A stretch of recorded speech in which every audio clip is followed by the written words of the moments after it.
Police officers, what is the craziest call you've ever been on? It started with a noise complaint around 2:40 a.m. on a Tuesday. Not even a weekend. I was 3 hours into a double shift and running on black coffee and sunflower seeds. Dispatch said the call came from a neighbor reporting screaming and possible animal sounds at a rental house at the end of a cul-de-sac. I was already rolling my eyes, expecting drunk college kids or someone watching horror movies too loud. I pulled up in front of the house. Lights on, music faint but audible. Nothing out of the ordinary. I knocked on the door. No answer. Knocked again, this time louder. Still nothing. I was about to radio for backup when the door opened fast, like someone yanked it from the inside. A guy stood there, early 20s, shirtless, covered in what looked like red paint, just drenched in it. "You okay?" I asked. He blinked at me like he didn't understand the question. Then he turned around and shouted back into the house, "It's the cops!" That's when a second guy appeared, also shirtless, holding a deflated pool float shaped like a flamingo and wearing a football helmet. He grinned and said, "Officer, we're good, man. Just a little rehearsal." Rehearsal. I stepped in far enough to see into the living room. Two more guys sat cross-legged on the floor in a circle, each with a raw steak in front of them and a bottle of ranch dressing.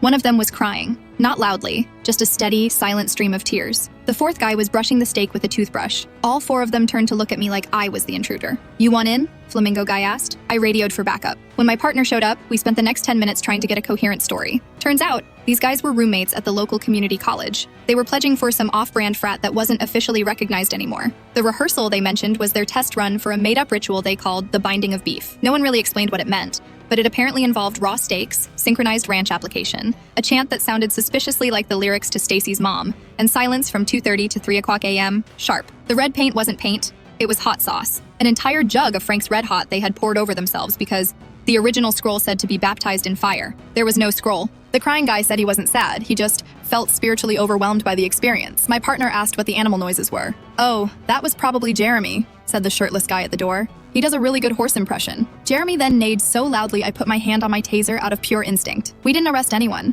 There wasn't really a law against being completely unhinged in your own home as long as you weren't hurting anyone or disturbing the peace too much. We gave them a warning and told them to knock it off with the steak rituals after midnight. They nodded solemnly like we just shared in some sacred moment with them. As we were leaving, the guy in the football helmet yelled after us, "Next week is the ceremony of gravy, you're invited!" My partner didn't stop laughing until we got back to the station. The call log just says, "Resolved, verbal warning, noise complaint." But we still call it the steak cult incident. Every once in a while, someone brings it up in the break room.